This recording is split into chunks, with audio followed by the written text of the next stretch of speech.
할렐루야. 아멘. 만나서 반갑습니다. 오늘은 창세기 22장을 하겠습니다. 창세기 22장 제목은요. 이삭을 번제로 드리라 하시다입니다. 1절.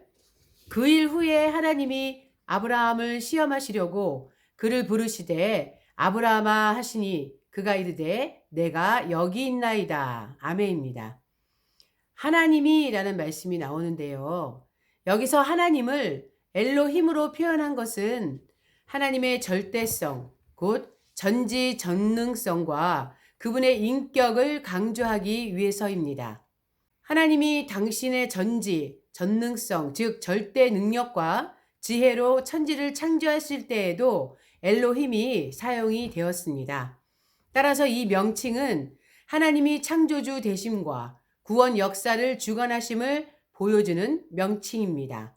이러한 하나님께서 아브라함을 친히 시험하고 아브라함의 깊은 내면을 몰라서가 아니라 알고 계심에도 불구하고 확인하여 더 큰 기쁨을 누리시기 위해서이며 아브라함과의 내밀한 관계를 기반으로 하여 그의 믿음에 대한 시험을 주도하고 계시는 것입니다. 이처럼 창조주 하나님께서 아브라함과 밀접한 유대관계를 가지고 있다는 것입니다. 아멘. 2절. 여호와께서 이르시되 내 아들 내 사랑하는 독자 이삭을 데리고 모리아 땅으로 가서 내가 내게 일러준 한 산 거기서 그를 번제로 드리라. 아멘입니다. 그를 번제로 드리라 라는 말씀이 나옵니다. 이것을 직역하면요. 그리고 너는 그를 태우는 제물로 바치라가 됩니다. 이처럼 하나님께서는 번제의 통상적인 제물인 정결한 짐승이나 새 대신 아브라함이 가장 아끼고 사랑하던 아들 이삭을 온전히 태워 번제로 드릴 것을 요구하셨습니다. 한편 번제를 뜻하는 올라는 올라간다는 뜻을 지닌 알라에서 유래한 단어입니다. 이는 희생물을 태운 연기를 하늘로 올라가게 해서 하나님께 향기로운 제물로 드리는 제사의 한 방법입니다. 따라서 본문의 하나님의 요구는 단순히 영적인 복종을 나타내는 명령이 아니라 실제로 이삭의 배를 가르고 피를 흘려 태워서 드리라는 인간의 이해와 상식을 뛰어넘는 명령인 것입니다. 즉 하나님은 인간으로서는 감당하기 어려운 요구를 지금 아브라함을 향하여 하셨습니다. 이는 자기를 부인하는 온전한 순종과 하나님께 모든 것을 드리는 온전한 헌신을 요구하신 것입니다.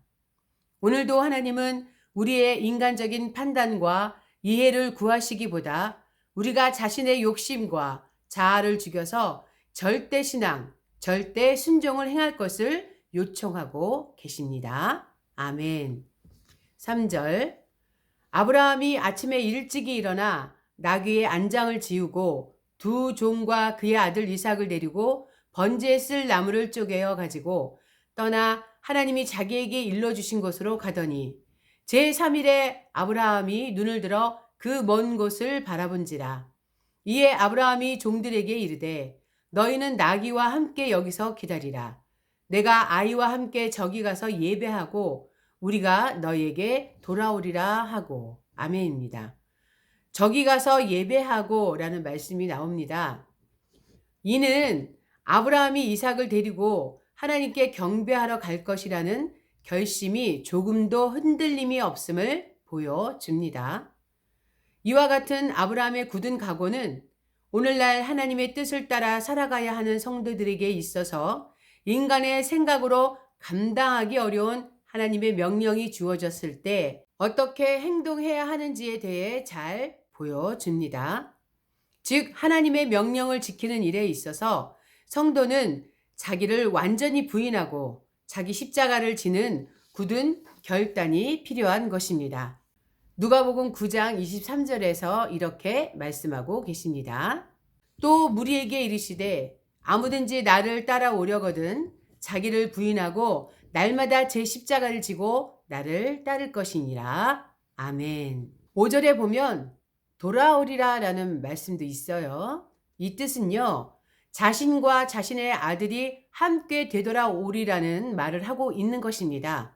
그렇다면 아브라함이 이삭을 번제로 드리지 않겠다는 의미로 이런 말을 했단 말일까요? 여기에 대해 아브라함은 이삭의 번제가 방해받을까 해서 종들을 잠시 속인 것이라는 해석이 있는가 하면 이삭이 죽더라도 그를 요구하신 하나님이 반드시 다시 살리실 것을 확신하는 아브라함의 탁월한 신앙 고백이라는 견해도 있습니다. 우리는 히브리서 기자가 이삭을 드리는 아브라함의 행위를 믿음으로 규정하고 있으며 아브라함이 죽은 자 가운데서 살리시는 하나님의 능력을 믿었다고 기록했던 점에서 후자의 견해를 받아들일 수 있는 것입니다. 정녕 아브라함은 지금까지 자신이 경험한 바와 받은 바 은혜를 생각해 볼 때 이런 신앙적 결론에 능히 도달했을 것입니다. 히브리서 11장 6절에 이렇게 말씀하고 계십니다. 믿음이 없이는 기쁘시게 못하나니 하나님께 나아가는 자는 반드시 그가 계신 것과 또한 그가 자기를 찾는 자들에게 상 주시는 이심을 믿어야 할지니라. 아멘. 6절입니다. 아브라함이 이에 번제나무를 가져다가 그의 아들 이삭에게 지우고 자기는 불과 칼을 손에 들고 두 사람이 동행하더니 아멘입니다. 번제나무를 이삭에게 지우고 이런 말씀이 나오죠. 당시 이삭의 나이는요. 이스마엘이 쫓겨날 때와 비슷한 나이인 16세, 17세가량이었을 것입니다. 따라서 이삭은 능히 번제에 사용할 무거운 나무단을 질 수 있었던 것입니다. 한편 청년 이삭의 어깨 위에 자신을 태울 번제나무를 지고 가는 이 장면은 장차 자신이 달려 돌아가실 십자가를 지시고 골고다 언덕을 오르게 될 예수 그리스도의 희생의 걸음걸음을 예표하는 것입니다. 아멘. 7절 이삭이 그 아버지 아브라함에게 말하여 이르되 내 아버지여 하니 그가 이르되 내 아들아 내가 여기 있노라. 이삭이 이르되 불과 나무는 있거니와 번제할 어린 양은 어디 있나이까. 아멘입니다. 내 아버지여 내 아들아 이런 말씀이 나옵니다. 이 말씀은 내 아버지여라고 부르는 이삭의 이러한 부름에 아브라함의 마음은 더욱 고통스러웠을 것입니다.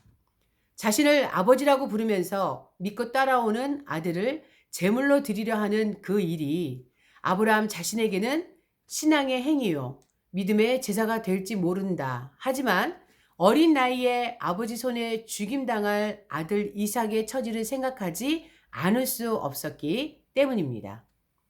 이삭이 아브라함을 부를 때 내 아버지여 라고 했을 뿐만 아니라 아브라함이 이삭에게 대답할 때 내 아들아 라고 했습니다.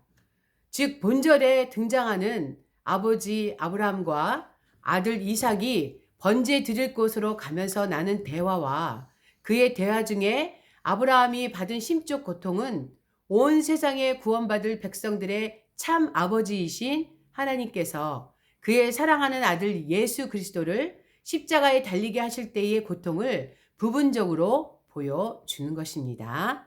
아멘. 8절 아브라함이 이르되 내 아들아 번제할 어린 양은 하나님이 자기를 위하여 친히 준비하시리라 하고 두 사람이 함께 나아가서 하나님이 그에게 일러주신 곳에 이른지라. 이에 아브라함이 그곳에 제단을 쌓고 나무를 버려놓고 그의 아들 이삭을 결박하여 제단 나무 위에 놓고 아멘입니다.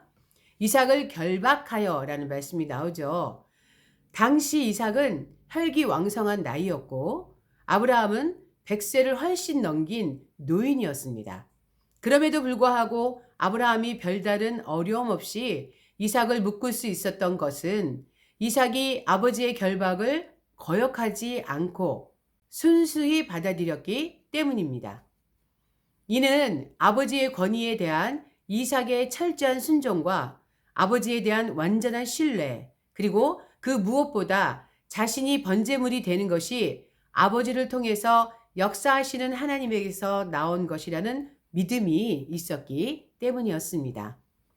하나님께 대한 온전한 믿음이 밑바탕 되지 않고서는 불가능한 일입니다.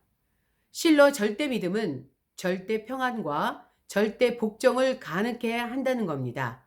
한편 이삭의 침묵 속의 순종은 장차 성부 하나님의 뜻을 쫓아 묵묵히 십자가를 지시는 예수 그리스도의 거룩한 희생을 조용히 예표하는 것입니다. 이사야서 53장 7절에 이렇게 말씀하시고 계십니다. 그가 곤욕을 당하여 괴로울 때에도 그의 입을 열지 아니하였으며 마치 도수장으로 끌려가는 어린 양과 털 깎는 자 앞에서 잠잠한 양같이 그의 입을 열지 아니하였도다. 아멘. 10절. 손을 내밀어 칼을 잡고 그 아들을 잡으려 하니 여호와의 사자가 하늘에서부터 그를 불러 이르시되 아브라함아 아브라함아 하시는지라. 아브라함이 이르되 내가 여기 있나이다 하매 사자가 이르시되 그 아이에게 내 손을 대지 말라.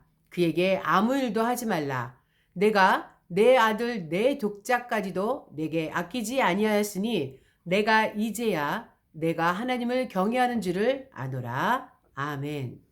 하나님을 경외하는 줄을 이란 말씀을 하시죠.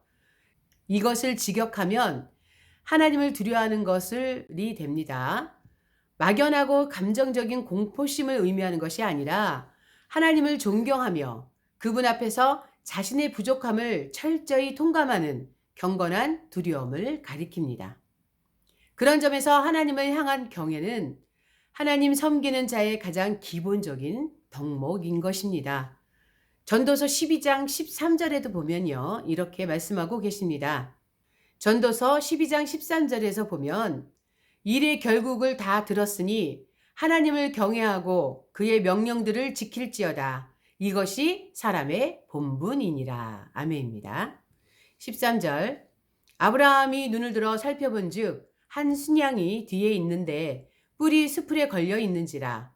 아브라함이 가서 그 순양을 가져다가 아들을 대신하여 번제로 드렸더라. 아멘. 한 순양이라는 말씀이 나옵니다. 하나님이 이삭을 살리시기 위하여 준비하신 순양은 훗날 인류의 대속제물로 하나님께서 친히 준비하신 어린 양, 예수 그리스도를 상징하고 예표하는 것입니다. 아멘. 14절. 아브라함이 그 땅 이름을 여호와 이레라 하였으므로 오늘날까지 사람들이 이르기를 여호와의 산에서 준비되리라 하더라. 여호와의 사자가 하늘에서부터 두 번째 아브라함을 불러 이르시되 여호와께서 이르시기를 내가 나를 가리켜 맹세하노니 내가 이같이 행하여 내 아들 내 독자까지도 아니하였은즉. 아멘입니다. 내가 나를 가리켜 맹세한다 이런 말씀이 있어요. 이 뜻은요. 하나님께서는 자신이 지금 언약하고자 하시는 내용을 당신의 이름과 명예를 걸고 당신 자신을 담보로 당신의 거룩함을 걸고 혹은 당신이 선언하시는 말씀 그 자체로서 증거를 삼아 반드시 영구히 실현하실 것을 엄숙히 약속하신 것입니다. 구약시대에는 자기의 의지의 순수성과 신실성을 나타내기 위해 맹세의 말을 공적으로 선언하는 경우가 있었습니다. 이렇게 맹세하는 경우에는 맹세자가 자신보다 더 권위 있고 믿을 만한 존재를 두고 맹세해야 했습니다. 그런데 하나님은 자신보다 더 크고 권위 있는 존재가 없었으므로 당신 스스로의 이름과 명예를 걸고 아브라함에게 이삭을 통해 큰 축복을 주시겠다고 맹세하신 것입니다. 하나님은 전능하신 분이시며 또한 신실하신 분이십니다. 그러므로 하나님께서 스스로의 이름을 걸고 하신 약속은 반드시 성취됩니다. 성경에 많은 약속이 이미 성취되었다는 점은 이를 입증해 줍니다. 그리고 이것은 또한 남아있는 성경의 약속들 역시 앞으로 반드시 성취될 것을 보여주는 것이기도 합니다. 아멘. 17절. 내가 내게 큰 복을 주고 내 씨가 크게 번성하여 하늘의 별과 같고 바닷가의 모래와 같게 하리니 내 씨가 그 대적의 성문을 차지하리라. 또 내 씨로 말미암아 천하 만민이 복을 받으리니 이는 내가 나의 말을 준행하였음이니라 하셨다 하니라. 아멘. 내 씨로 말미암아라는 말씀이 나옵니다. 물론 가깝게는 아브라함의 후손을 말하는 것이지만 멀리는 오실 메시아를 가리킵니다. 왜냐하면 천하 만민에게 복을 줄 아브라함의 후손은 그리스도밖에 없기 때문입니다. 진실로 메시아 예수만이 모든 인류의 복의 근원이요 복과 저주의 유일한 기준이시기 때문입니다. 아멘. 19절. 이에 아브라함이 그의 종들에게로 돌아가서 함께 떠나 브엘세바에 이르러 거기 거주하였더라. 이 일 후에 어떤 사람이 아브라함에게 알리어 이르기를 밀가가 당신의 형제 나홀에게 자녀를 낳았다 하였더라. 그의 맏아들은 우스요 우스의 형제는 부스와 아람의 아버지 그무엘과 게셋과 하소와 빌다스와 이들랍과 부두엘이라. 이 8사람은 아브라함의 형제 나홀의 아내 밀가의 소생이며 부두엘은 리브가를 낳았고 나홀의 첩 르우마라 하는 자도 데바와 가함과 다스와 마아가를 낳았더라. 아멘. 수고하셨습니다. 다음에 뵙겠습니다.